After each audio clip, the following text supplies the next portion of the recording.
Hello collectors and welcome to my review of NECA's Deluxe Kaiju Axehead. That's right, the concept design of Trespasser. Many believe this concept figure is nothing but a simple, easy repaint and is worth a pass. But is it? Well, let's take a look and see whether or not it's worth adding into your collection.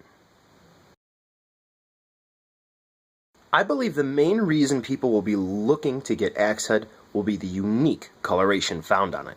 The paint job is totally different from the kaiju we've seen thus far from NECA. And it really does look wacky and terrifying at the same time. Most of the paint application on this kaiju is fine, but there are, of course, some issues. Starting off with Axehead's, head, you can see the subtle blue mixed in with the green wash on the axe. This green wash is found all over this kaiju and it looks stunning in hand. The eyes are nice and gold, the teeth a gritty bone color, and the purple in the mouth, as you can see here, looks very, very nice. The chest is a striking color of blue with little orange and yellow dots on it, which give it an eerie glow, so to speak. Of note, there are random chunks of paint just missing from the chest here and there, mostly down here. You can see a nice example of that there. It looks like something was chewing at it. But it's not really all that noticeable unless you're looking for it on mine. I don't know if it's a widespread issue, but it's something to take into consideration. Those dots I made mention of are also found on the shoulder and the bicep of Axehead, but the application here looks pretty cheap compared to the chest. Not sure exactly what happened there. The ridges on the thighs here are black with a nice, thick blue wash, and it really helps this kaiju to stand out. And a look at the tail where the green wash just stops. No idea why, and it looks pretty lazy on the final product. Now, I've made no mention of the sculpt thus far, mostly because I really wanted to show you the differences between Axehead and Trespasser with a side-by-side comparison.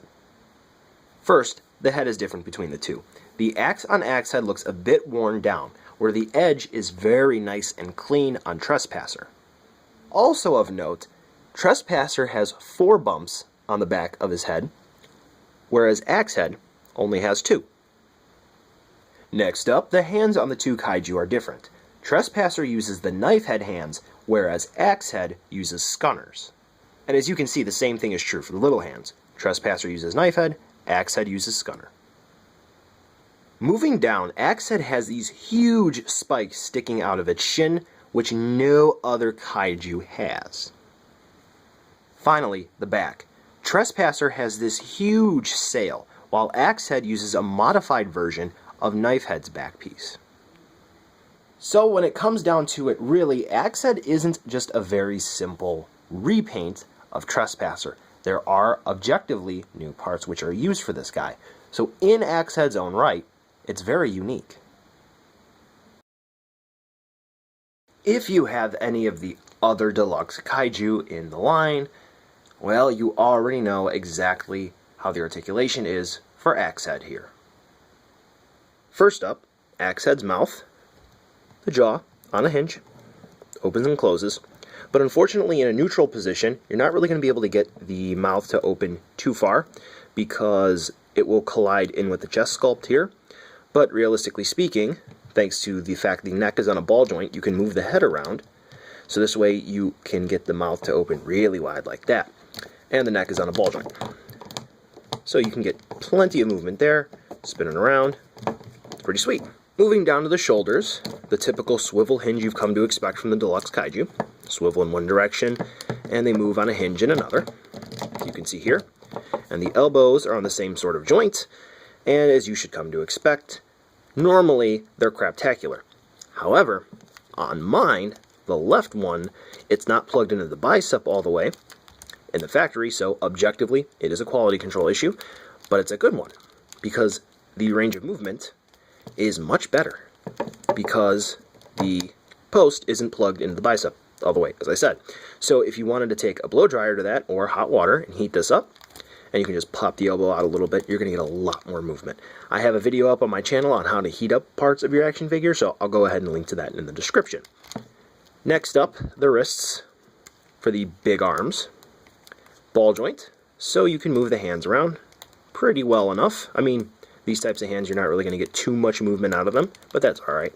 You don't need a lot of movement from them anyway. Moving down to the smaller arms here, where they connect to the body at their shoulder. Swivel hinge, some decent movement out of them. It's nice that there's movement there to begin with. No articulation at their elbows, but the wrists for the smaller hands are on ball joints, so you can get them to spin around and whatnot, just as you would expect a ball joint to do. Next up is the waist. Typical movement here, spinning around, yada yada yada. That's how a ball joint works. Then we move down to the hips, ball joint 2. Get lots of movement out of there. You can see, twist it, turn it, spinning around. Knees, same sort of joint for the shoulders and the elbows. Swivel hinge, or ball hinge, depending on what you want to call it. And then the feet, ankles are on ball joints. Spin them around, do whatever you please with them.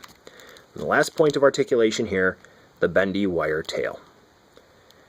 Yeah, again, I would say only move this if you absolutely must, because over time, that bendy wire will snap.